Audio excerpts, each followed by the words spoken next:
Hi, for my communication systems assignment, I'm going to be talking about my favorite, which is sign language. I love sign language. It's my goal to be fluent in that someday.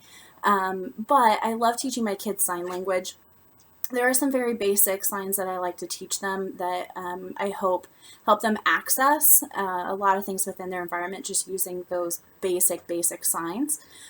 So the first one that I like to teach is go. Um, we are working on an approximation with the kid that I currently have. He's got the pointer finger down, but not the motion, let alone the two hands. So we're working on the approximation and we're building up shaping to the actual go.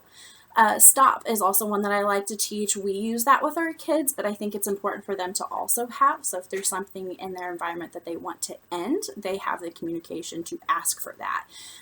So stop is a pretty common one that I teach as well. I also teach more and all done a lot. So more, it's actually down this way, but more, and there's baby all done, and then there's ASL all done. I've taught it both ways depending on the kids' motor imitation. This one was harder for one of the kids that I had, so we taught this way. Another pretty common sign language that I will teach is that of their caregivers. So I will consistently say mom or dad, so that way I can let them know, mom's picking up or dad's picking up, and that way they have that language to ask for those caregivers as well. Another pretty common one that I use is sit as well as stand. So that way, if I have a kid that is nonverbal and we're wanting them to also learn signs just throughout the day, I'll tell them, hey, let's sit down or let's stand up. I've seen that also work really well with kids that are verbal but still have a delay. Where we've told them, they've been in a behavior or whatever it is, and maybe we don't use sign language with them typically, but I'll tell them, hey, let's sit down, and we'll kind of walk through the behavior, and it's worked really well with kids that we weren't doing sign language with, just because they've had that exposure of that in the past. So I think it's really cool to see how that has a long-term effect. Some advantages of sign language: it doesn't cost anything. Your hands are attached to you. There's nothing that you have to take anywhere. I've had this argument with a coworker before that said there is a cost if parents want to attend trainings. Yes, that's true, but that's also not a mandatory thing. It's great, but there are also resources out there that are free. YouTube, there's websites. I have an app on my phone that was completely free. Another advantage is that you can use it within your daily activities as well. It doesn't have to be something that you are teaching with DTT. It can be something that, for instance, I had a kid that would take his shoes off multiple times throughout the day.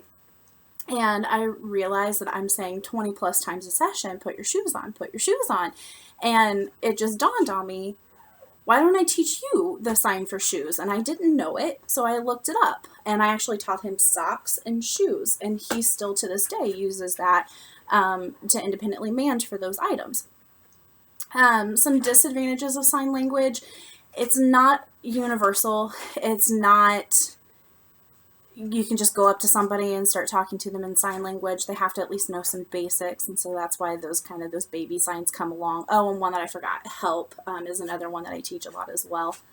But as an example, I had a kid that we would take out into the community and go to fast food restaurants, and he could order the number of what he wanted, but in sign language numbers, it's not what you would think that it is. So in sign language, there's 1, 2, 3, 4, 5, and then for 6 through 10, you flip around. 6, 7, 8, 9, and then 10. So for him to go up to somebody that doesn't know him and do this, they don't know what he wants. They don't have any way of answering that for him. I've also taught kids yes and no, which are very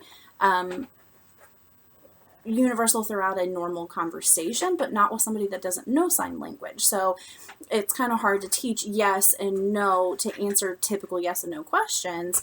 But what I've also incorporated with that is a head nod, yes or no as well, to go with this. But then also with sign language, there are also some kids that will just have approximations like what I mentioned earlier, that are, so like the kid that does this but doesn't do this for go. I've had a kid that for computer, he wasn't able to do this, so he does this. I had a kid that wasn't able to do 3. He did, that's how he did 3. He did 3 like this. But we know what he means, but other people might not. So just some things to think about with advantages and disadvantages. I still really enjoy sign language, and it's still something that I like to teach my kids. And I hope to continue using it in the future. Thank you.